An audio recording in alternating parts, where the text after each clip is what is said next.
on World Business Report. We're going to start, though, slightly surprisingly, given the two sides involved, here in London, where top trade officials from the US and China have arrived to talk trade truces, perhaps, or certainly to discuss how to take some of the heat out of their current trade spat. And our global business reporter, Jonathan Josephs, has been an interested spectator as the two sides have arrived today and is in the studio. Jonathan, great to have you on the programme. Why London, first of all?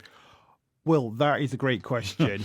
These, as you say, the US and China, the world's two biggest economies, they are trying to solve some of the trade differences that really are a big threat to global economic growth. In terms of who's here and what's happening, we know that about 2.5 hours ago, these talks began at Lancaster House, which is a UK government building about a stone's throw from Buckingham Palace, right in the heart of central London. And we know that this happened after a phone call between President Trump and President Xi last week, at which they decided that they needed to get their top people together to try and solve some of these differences that weren't quite put to bed at the previous round of talks last month in Geneva. For the Chinese side, we've got the Vice Premier Li Hufang, who is President Xi's point man on the trade relationship with America.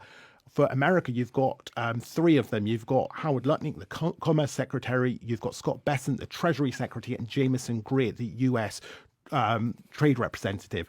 Now, why they are in London, sources have told me that there was an offer put to both sides here to have these talks in London.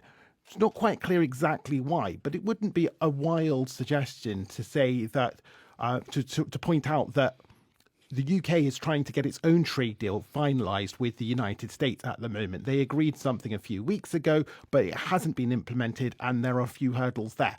So at the same time, Keir Starmer, the British Prime Minister, is trying to keep China as something of an ally. He doesn't want to alienate them. So perhaps if he can bring the two sides together to negotiate these difficulties that are causing a lot of strain to the global economy, perhaps it can be something for a win with him and help him with both sides. Yeah, well, they brought all their top people, top location. They brought the weather with them as well, because the rain stayed away thus far.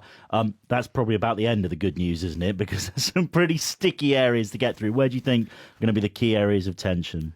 Yeah, absolutely. Well, what we know is that in Geneva last month, both sides agreed to significantly reduce the tariffs, the import taxes that they charge on the goods that are traded between the two countries. So that has been put on pause for 90 days, effectively, whilst they try to work through some of the other issues. And these are long-standing gripes. In Washington, you'll find both Democrats and Republicans, both sides of the political divide, are unhappy with American companies and the limited market access they have in China. Export controls are a big problem for both sides here as well. So we know over the weekend, China eased some of the export controls it has in place on rare earth metals. Now, these are 17 crucial metals for the global economy. You find them in everything from electric vehicles to smartphones, to computer chips and computer monitors. All of these things need rare earths, and America, the National Economic Council director Kevin Hassett said to American television yesterday that that they wanted more access, that they don't feel that the restrictions have been lifted in the way that was agreed in Geneva. On the other hand, we have with China, we know that they want more access to high-end US computer chips and other technology.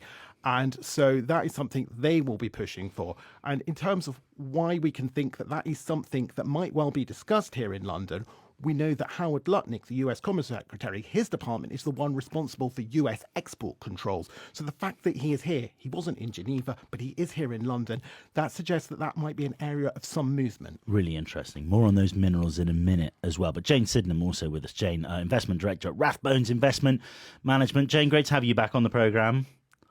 Good to be here. And the market's reacted to this meeting already, hasn't it, a little bit? Yes, a little bit. I mean, the US markets are up a little bit this afternoon, but the reaction's fairly muted. I mean, China certainly there was a rally in Hong Kong and China this morning